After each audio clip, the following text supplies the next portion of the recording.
ფინანსთა სამინისტროს აკადემიაში ახალი სტუდენტური პროექტი სამართლის სკოლა დაიხსნა პროექტის ფარგლებში სხვადასხვა უნივერსიტეტის სტუდენტები 5 დღიან ტრენინგს საბანკო სამართლის თემაზე გაივლიან. აკადემიის დირექტორი სერგო ნოზაძის თქმით, პროექტის მიზანია საბანკო სამართლის სფეროში სტუდენტების განათლების დონის ამაღლება. პროექტი სამართლის სკოლა ევროპის იურისტუდენტთა ასოციაციის ფინანსთა სამინისტროს აკადემიისა და თბილისის სახელმწიფო უნივერსიტეტის თანამშრომლობის ფარგლებში ხორციელდება. აკადემიის მიზანია მაქსიმალურად ხელი შეუწყოს ახალგაზრდა თაობის განვითარებას, მათ პროფესიულ სრულყოფას და შეიტანოს ამ მიმართულებით სერიოზული წვლილი.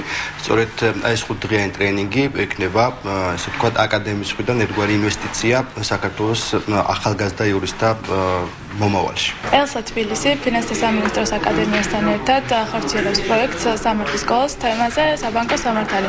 პროექტი მიზნად ისახავს სტუდენტების ინფორმირებას ამ თემასთან დაკავშირებით.